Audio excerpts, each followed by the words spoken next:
Mata kuliah Hukum Bisnis kelas MJ502, Prodi Manajemen PJJ S1, nama mahasiswa Muhammad Khairul Rozikin, NIM saya di 022020101062, dosen Joko Suharyanto SE, MM CPOD. Identifikasi masalah hukum. Jenis pelanggaran hukum. Kasus ini menunjukkan adanya pelanggaran kontrak atau wan prestasi yang dilakukan oleh perusahaan B. Wan prestasi adalah tidak terlaksananya prestasi karena kesalahan debitur atau perusahaan B, baik karena kesengajaan maupun kelalaian.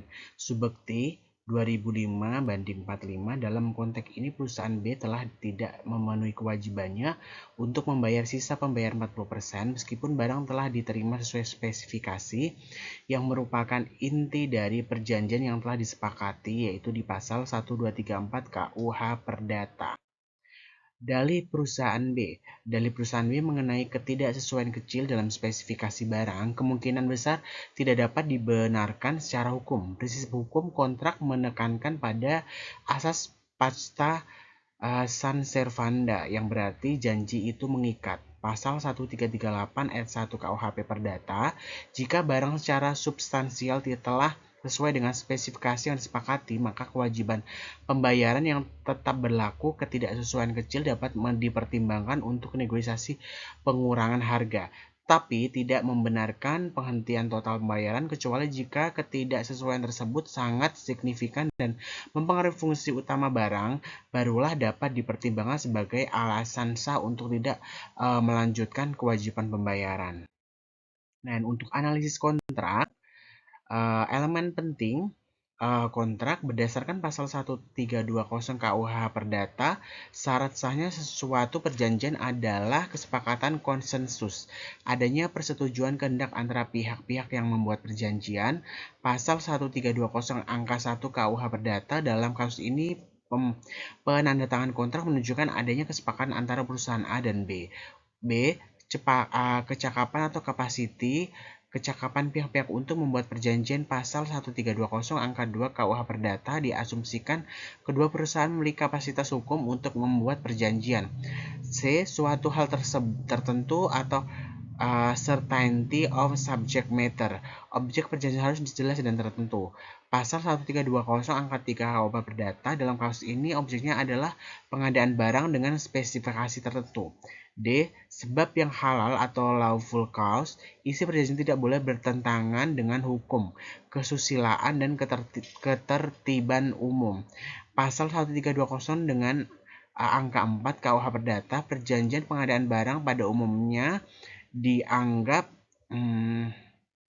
sebab yang halal. Nah, untuk klaim kerugian, perusahaan A berhak mengklaim kerugian akibat wan prestasi perusahaan B. Bentuk kerugian dapat diajukan antara lain: A. Kerugian materi atau direct loss, kerugian yang secara langsung diderita akibat wan prestasi, misalnya sisa pembayaran yang belum dilunasi di pasal 1243 KUH Perdata. Kehilangan ini untuk B ya, kehilangan keuntungan loss profit. Keuntungan yang diharapkan akan diperoleh jika kontrak berjalan lancar di pasal 1243 KUH Perdata, misalnya bunga atas sisa pembayaran yang belum diterima. C. Biaya-biaya expenses, biaya yang dikeluarkan untuk menagih pembayaran termasuk biaya pengacara dan proses hukum. Pasal KUH Perdata. 3. Penyelenggara sengketa. Metode penyelesaian sengketa. Beberapa metode penyelesaian sengketa yang dapat digunakan antara lain: A. Negosiasi, proses perundingan langsung antara pihak untuk mencapai kesepakatan. B. Mediasi, itu proses penyelesaian sengketa dengan bantuan pihak ketiga yang netral atau mediator. C. Arbitrage, penyelesaian sengketa di luar pengadilan melalui arbiter yang dibentuk oleh para pihak. Litigasi, itu penyelesaian sengketa melalui pengadilan.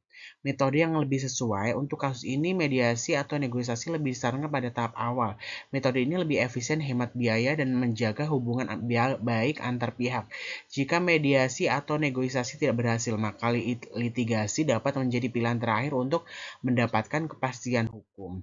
Dan 4. Rekomendasi hukum, saran mitigasi risiko bagi perusahaan A.